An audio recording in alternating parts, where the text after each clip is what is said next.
We have come to the end of this journey that we have called Dungeons and Dreamers. The series that has been framed around the life and journey of God taking Joseph from dream to destiny. And I'm really excited about today. Today is the destination. It is the end, but there's a plot twist. We're not going to end the way you think we're going to end, but we'll get there in a second. Before we get there, I want to kind of go back to the beginning and just do a quick review of where we have been. Joseph's journey started with a dream. Not an imagination, not a desire, a dream. A dream that came from God that set the trajectory of his life. Then after the dream and with the dream came the distinction. It came the favor of God. It started with the coat, but once the coat was removed, the distinction was still there. Everywhere Joseph went on his journey, God was with him. The favor of the Lord was on his life. And I want to do something really quick, if that's all right. When we did the message on favor, I actually forgot to do something in the 11 a.m. No, I forgot it in the 11. I did it in the 9. Don't correct me. I know what I'm saying.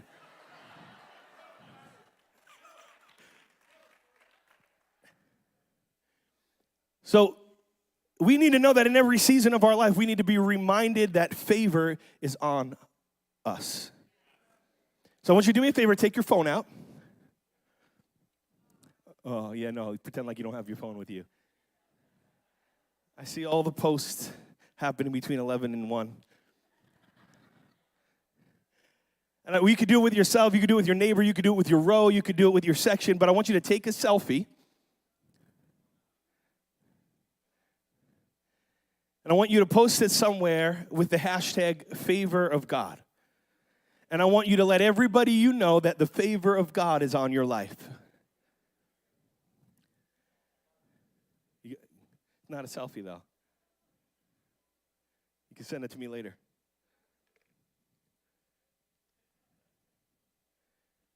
Whether you're in the pit or the prison or the palace, God's favor is on your life.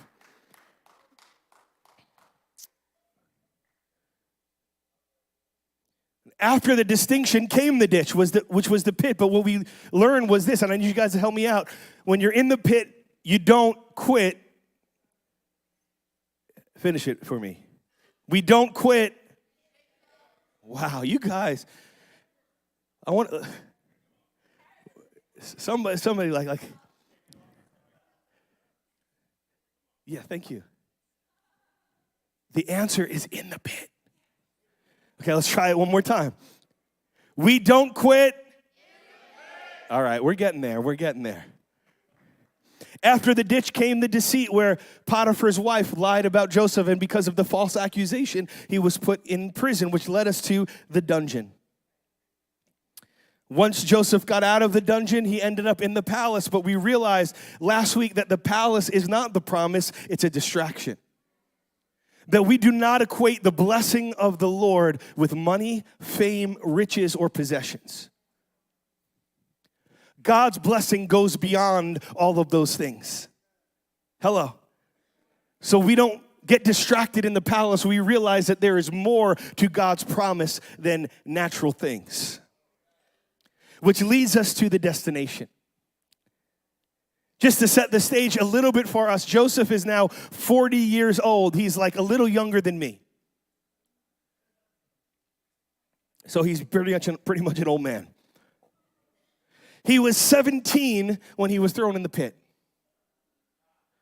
So tell me again how long you've been waiting. And the world is now right in the middle of a catastrophic 7-year famine that Joseph predicted through Pharaoh's dream. There is no food anywhere else in the world except for in Egypt. And because of that, Pharaoh is taking over everything. He's taking people's lands. He's taking their livestock. He's taking their possessions, because every year they're hungry and they're like, we need to eat. He said, okay, well, give me your property and I'll give you some food. So now Pharaoh literally owns and runs everything, and Joseph is his right-hand man.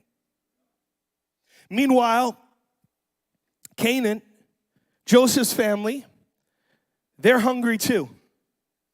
They're out of food and they're just as dysfunctional as ever.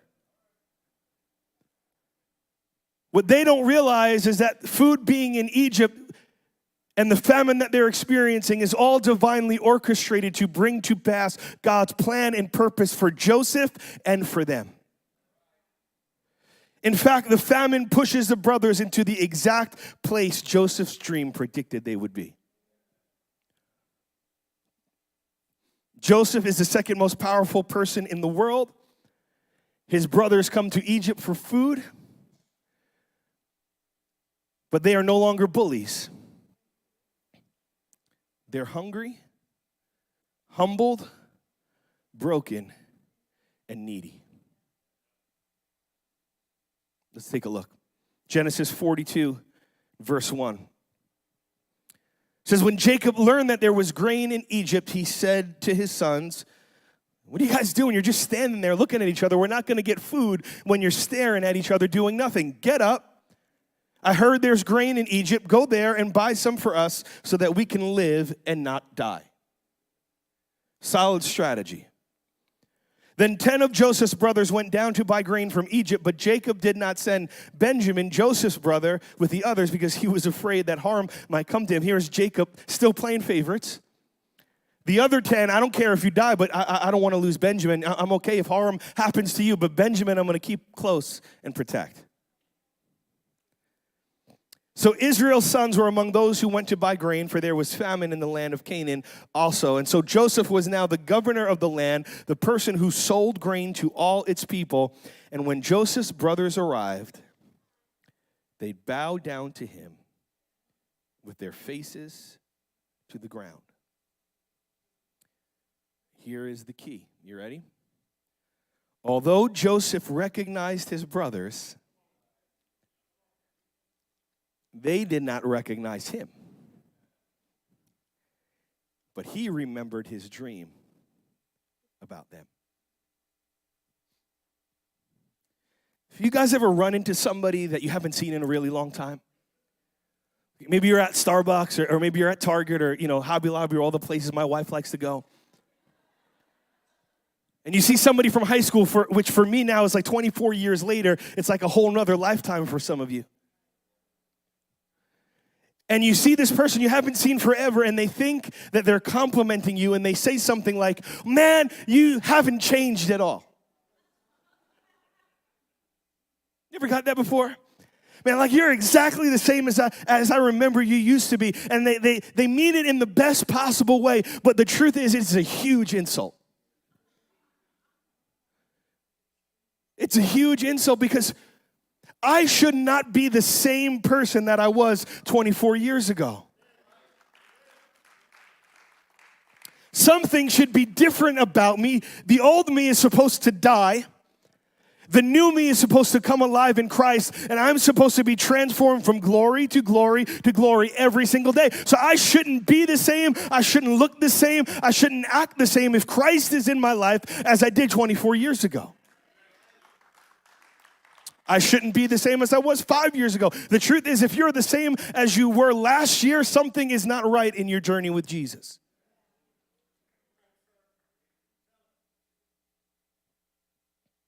There are going to be some people that don't like the change. Love them, pray for them, but you may outgrow them because they want you to be the old you. They want you to stay stuck in what's comfortable for them. But when you're walking with Jesus, you're constantly being changed from into his image, not looking like you any longer, looking like something different, looking like something brand new. So you should change. You should look different. People shouldn't be able to recognize you, not because you hit the gym and glowed up physically, but because you grew up spiritually. You're not a baby anymore, right? The old me was petty and insecure and immature and emotionally allergic to responsibility. What I love about what we just read in the fulfillment of Joseph's dream is that Joseph recognized his brothers, which means that they hadn't changed at all. But over those 30 years, Joseph was not the same man as he used to be. He wasn't the same kid that they threw in the pit that needed an attitude adjustment. That version of Joseph died in the pit, and then he was developed in the prison, and he was raised to life again in the palace. The Joseph that they saw was not the Joseph that they remember. And I feel like I need to declare this on assignment for somebody today. I don't know who needs to hear this, but on the other side of your process, on the other side of your journey, your haters are not going to recognize you. God is going to do something in your life. God is going to transform you in such a way that not only your haters won't recognize you, but you won't even recognize yourself. You're going to say, I don't even know why I did that. I don't even know why I think like that. This is not who I used to be. You were expecting to stay stuck on version 1.0, but God keeps pushing the update button.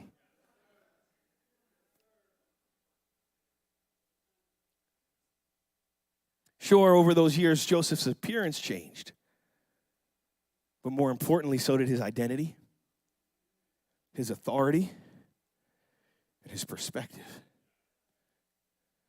On my journey with Jesus, my perspective has shifted multiple times. I'm no longer in a place in my life where I envy or am impressed with people that drive around the nicest cars. It doesn't impress me. I'm not envious of you. You know why? The very second you drive that car off the lot, you lost money. Immediately. 5 feet, right? It's parked here. Now you take it out. Now you've lost money. That car is no longer worth anywhere near what you just paid for it. Have fun. Have fun. I can change my brakes for $200. You want to get a nice car? Add zeros. Hello. I'm not impressed by and I'm not envious of people that live in big houses. You know why? More rooms to clean. I live in a 11 house with 2 kids that are 6 and 9, and I have my hands full putting toys away, mopping, vacuuming, cleaning, organizing. I cannot imagine adding more square footage to heat and cool and clean. It's not impressed by that. It's an illusion. You know that Evander Holyfield bought this mansion? And when he was going to sell it, he had to go through the whole house, and he found a family living in the west wing of his house that he didn't even know was there. And he's like, I don't know who you are, but the bank is foreclosing. You've got to go. Imagine having so much space in your house that you don't even know that there are families living in parts of it. But you want to know the reality of why athletes and celebrities, they buy these big houses and then they have to sell them and go bankrupt? Is because they can afford to buy them, but they can't afford to sustain them. Bigger house, bigger problems. More money. I'm not impressed with people that have millions of followers on Instagram because fandom is fickle. The same people that are shouting, crown him on Sunday will shout, crucify him on Friday. What I'm saying is that I'm not impressed and I'm not envious of people that have worldly success. Today, I'm at a point where, like Joseph, my perspective has changed. Who I am envious of and who impresses me are people that are walking faithfully and fully in the plan and promise of God for their life. And it may not be standing on a stage and preaching to thousands of people. It may be cleaning carpets and come on, changing out toilet paper, greeting people in the parking lot. If that's the plan and purpose of your God and you're walking in it fully, oh man, I envy you. That's impressive to me. Because there is nothing more fulfilling, nothing more satisfying, nothing in this life even comes close in comparison to walking in God's will for your life. It says in Proverbs 13:12 that hope deferred makes the heart sick, but a dream fulfilled is a tree of life. My prayer for all of us is that we could be walking in God's dream for our life. I know most of us here this morning, under the sound of my voice, in person, watching online, we're not living in the final destination of what God has for us yet. But I also think that since we are in the season of Thanksgiving, we need to recognize that we are literally right now living in the midst of prayers that God has answered in our life. We may not have all of them. We may not have the fullness yet, but we are all walking in answered prayers. And now that we have them, we're complaining about them instead of rejoicing for them. Somebody can help me out a little bit, right? You guys are still with me? Think about how many things today that God answered a prayer for. He gave you what you wanted, but it came with some more stress and some more pressure and with some more responsibility. And so you're like, God, this is awful. I can't believe this. You wanted to get married, and then you... Be careful what you pray for. You wanted to have kids.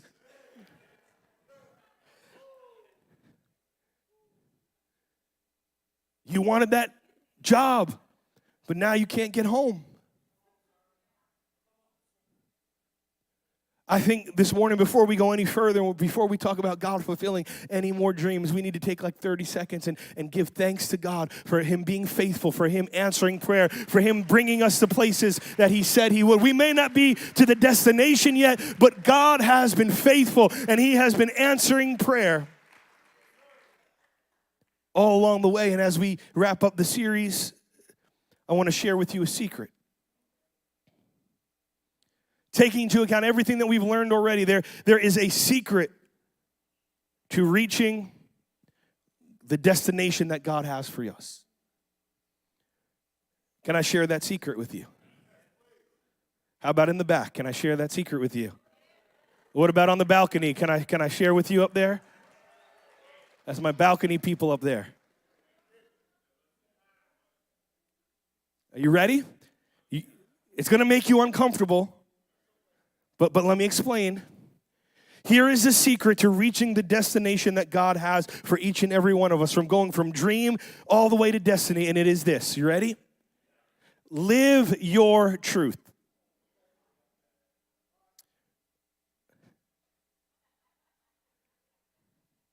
Wait a second, Pastor. Isn't that weird? Like this, live your truth. That's not good advice. Well, what I mean by living your truth is a little different than what most people mean when they say live your truth. Most people, when they say I'm just living my truth, they're actually living a lie. Because the place that most of us live out of is not our truth, it's our story. We call it our truth, but it's actually our story.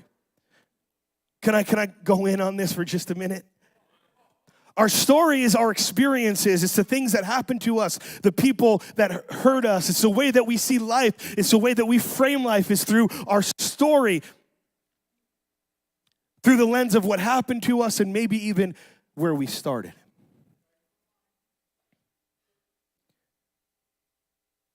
It's our story, but we call it our truth.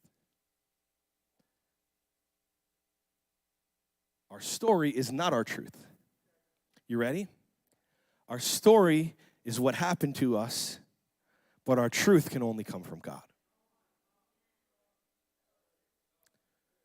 Say this, say my story happened to me, but my truth only comes from God.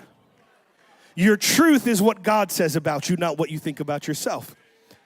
It's similar to your story, except it's from the perspective of victory. It's seeing life, it's seeing your story through the lens of heaven, and it is actually the only thing that can help us make sense of our story. God, I don't understand what's happening. I don't understand why I'm going through this. It makes no sense. It doesn't look like the promise. Well, look at it through God's truth. Most people will never make it to their destiny because they're stuck in their story. And what they call their truth keeps rerouting them back to pain, fear, shame, bad habits, and small thinking. Maybe you've heard a narrative like this from your story. Man, I'm just a failure. I'm no good. I'll never accomplish that. I'm broken, addicted, rejected, forgotten, not enough. It's the story we tell ourselves. And what we don't realize as we're telling ourselves that story is that the reality that we become the most aware of is the reality we will ultimately experience in our life. So if you are repeating the narrative of your story, then that is what you will experience in your life. But if you declare God's truth over your life, that is the reality that you will experience. As a man thinks, so shall he be. See, my story makes me feel small. My story makes me feel smaller than my challenge, smaller than my giant, smaller than my addiction, smaller than my dream. And that may be our story, but it's not our truth. The truth of God is that you are loved, that you are accepted, that you are seen, you are noticed, you are forgiven, you are free, you are chosen, you are full of the power of the Holy Spirit, and you are enough because His grace is enough for you. That's your truth. So don't settle for what you see and don't settle for what people say. Live your truth. Turn to your neighbor and point at him all aggressive like and say, live your truth.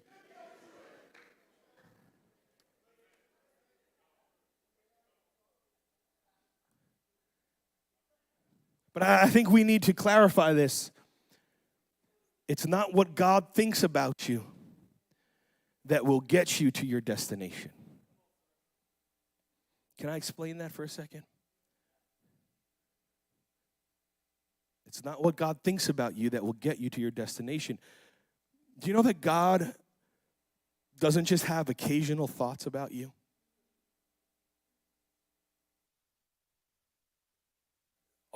Often we feel so forgotten, right, and overlooked. His thoughts for us cannot even be numbered. His thoughts are not occasional.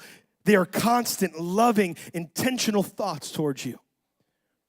His thoughts are not maybe thoughts, but they are sure thoughts. And every thought he has is shaped by love and anchored in grace and secured in Jesus. He's not checking the scorecard to make sure that you deserve it. Well, should I think good thoughts about country? I don't know. Let's see his score, his report card. Part of the truth that we don't realize is that you are more sinful than you can ever imagine. But at the very same time, you're more loved than you could ever believe. Which means that all of his thoughts for you are for good, for hope and a future, not destruction. But if that is true, listen to me, that it's not his thoughts that get us to the destination, because there are so many that will never walk in the fullness of God, yet his thoughts for them are good.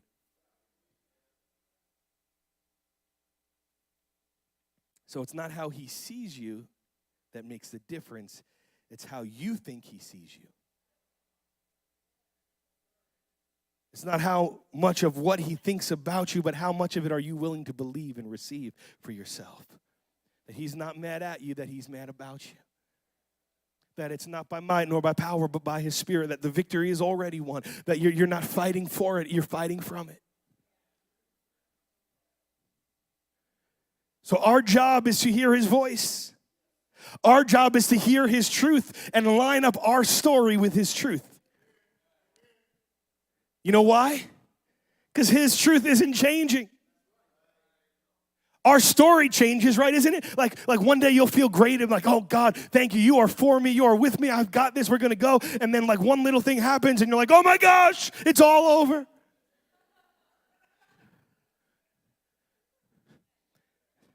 My kids used to watch this show on TV called The Lion Guard.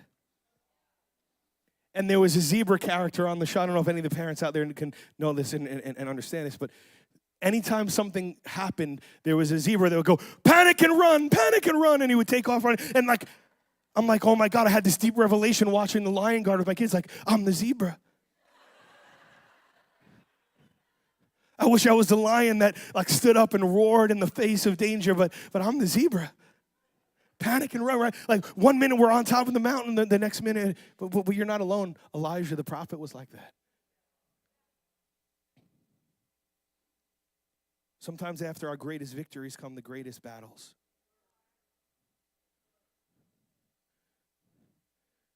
He's not changing. We need to submit and yield our story to his truth.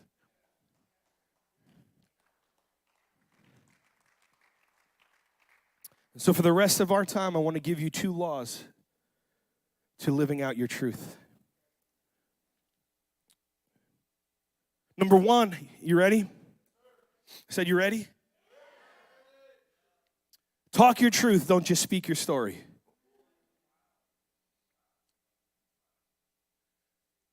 I'll speak for myself this morning that I'm really good at telling my story, especially the parts about how terrible people were to me.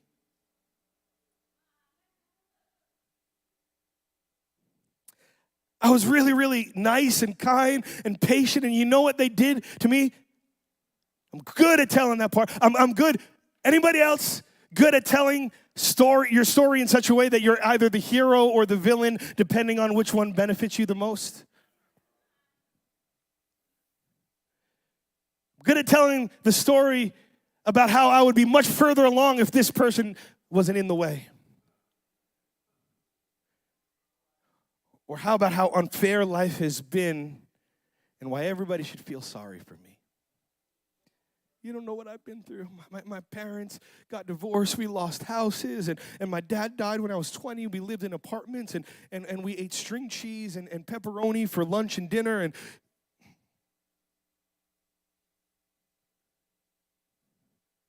it's good at getting pity. But I want you to know that you can't be pitiful and powerful at the same time.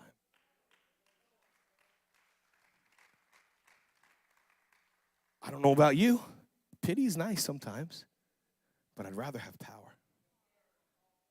I'd rather walk in God's power than have a pity party. The reality is this, is that empowering excuses actually prevents us from reaching God's promise. And listen, every one of us has an excuse why not to move forward. Every one of us has an excuse why not to do something. Every one of us has an excuse to be a victim instead of being victorious. But I realize this, that one day I'm going to stand before God. And those excuses aren't going to mean anything because he's going to say, you could have had this, you could have done this, you could have made this impact, these people could have heard the gospel, these people would be in heaven. But you chose to empower your excuses. You don't know how busy my life is. I'm just swamped. I'm just overwhelmed. Here's an excuse. Tell it to him when you get there. It's just not a good time right now. It's just not good. Some of us are chasing a moving target because it's never going to be a good time. Today is the day of salvation. Don't put off for tomorrow.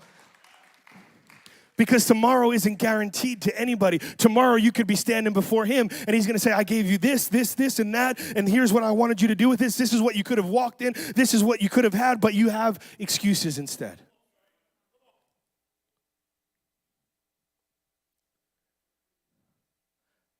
I feel like I'm not making any friends today.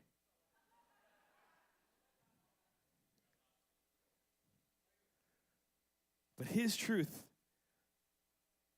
is not about what's against us. It's about who is for us. The greatness of the challenge, the difficulty before you is not about how hard it is. It's about how great our God is. So don't give power to people and problems that don't have it. Nobody has the power to change the course of your destiny unless you give it to them. When Joseph's brothers who threw him in a pit and left him for dead were standing before Joseph, this is what he said. He said, it was God that brought me here, not you. God sent me here. You thought it was you. You thought you had the power to rewrite my story, to create a new truth in my life, but God has been in control all along. You don't have the power.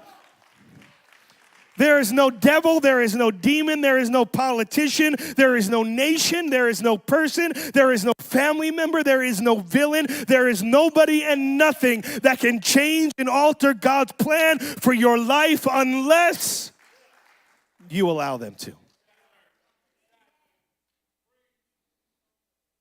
In fact, they thought they were stopping him from reaching his destiny. They actually pushed him to it. So one day I'm going to throw a party. Hopefully you're not invited. Because at this party, I am going to celebrate all the haters. I'm going to celebrate all the people that accidentally pushed me into God's purpose for my life. The ones that hurt me, the ones that rejected me, the ones that said I'll be by your side till the end that disappeared. The ones who rejected me, the ones who counted me out, the ones who ignored me and thought so little of me. The truth is, I wouldn't be here if it wasn't for you. The Bible says that the devil would have never crucified Jesus if he would have known what would happen. The truth is, the devil, the enemy, the demonic, all those things, the people that were working against you, they're just pawns in God's hand to accomplish his purpose. So I'm not mad at them. I bless them. I celebrate them. I rejoice because they're what God used to get me to the place that I'm in today. Joseph would have never been in the palace if it wasn't for the people.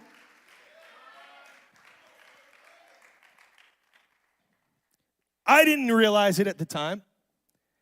They didn't understand it, but God knew it. Joseph said it wasn't me. I struggled with it. I wondered why I was being sold, hated, enslaved, and accused. But the truth is, you don't have to understand to arrive. I don't have to get it. I just have to keep speaking his truth. Until what I say or what I see lines up with what he says. See it yet. I'm in a pit. I'm in a prison. I'm at Potiphar's house. It doesn't look like the promise, but I'm going to keep speaking God's truth. And eventually, if I keep speaking his truth, I'm going to see what he said.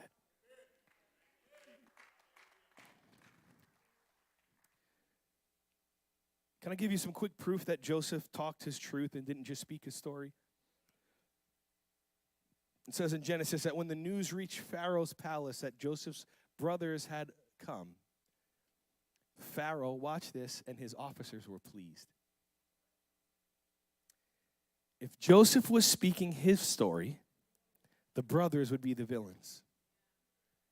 And when they showed up in Egypt, Pharaoh would have felt a certain kind of way. You tried to kill my boy Joseph? Are you hearing me? Pharaoh and his officials wouldn't be pleased when the brothers came. They'd be ready to kill him. What would you do when somebody hurts somebody that you care about? Their enemy becomes your enemy. But Joseph wasn't just speaking his story, he was talking his truth. If he was speaking his story, the Bible would say Joseph saw his brothers and took revenge. Do you want to know? Are you ready for this? Do you want to know one of the red flags that you are speaking your story and not talking your truth?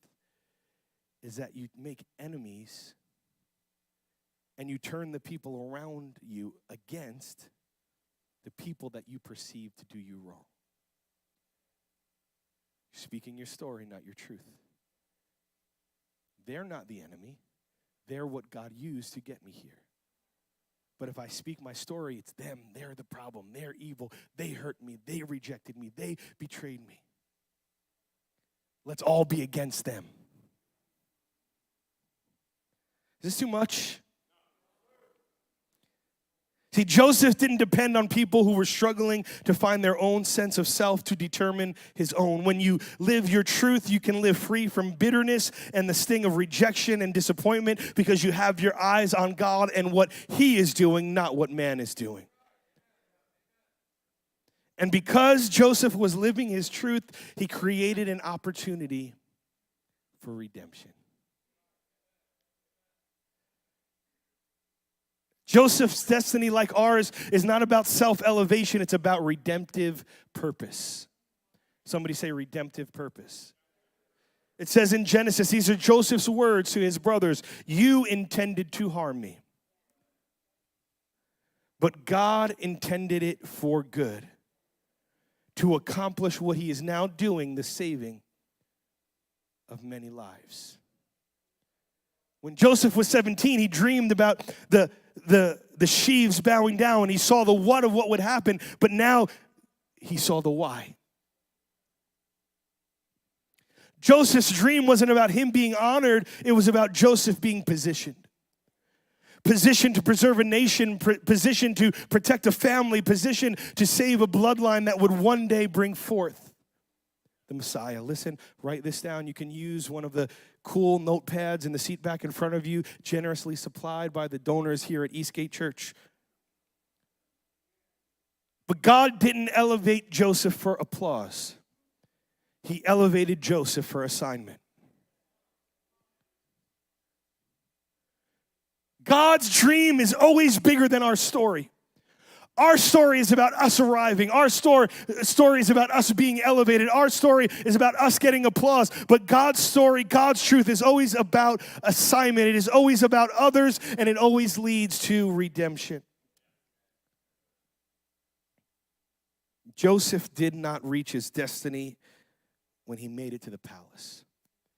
He didn't reach his destiny when Pharaoh put that ring of authority on his finger and he started to ride around in the royal chariots. Joseph did not reach his destination yet. Joseph reached his destiny when he stood before those that hurt him, betrayed him, left him for dead. And instead of choosing retaliation, chose redemption.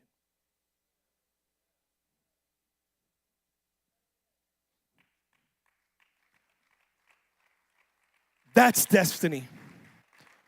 That's divine purpose. That's God's dream. And this morning, the same Jesus invites you into that redemptive mission. When we surrender our story to God and we allow his truth to become ours, he turns our life and our story into a pathway for somebody else's healing. Understand that God never wastes anything. Every tear becomes oil. Every storm becomes wisdom. Every battle becomes bread that you can feed somebody else with. Your pit becomes somebody else's ladder. Your dungeon becomes somebody else's doorway. Your testimony becomes somebody else's freedom, because in his truth, you are not just a dreamer, you're a deliverer. You're not just a survivor, you're a sign and a wonder of what God can do. You're not just there to be healed, you're there to heal others. So your destiny is to pull people out of ditches that you once laid in.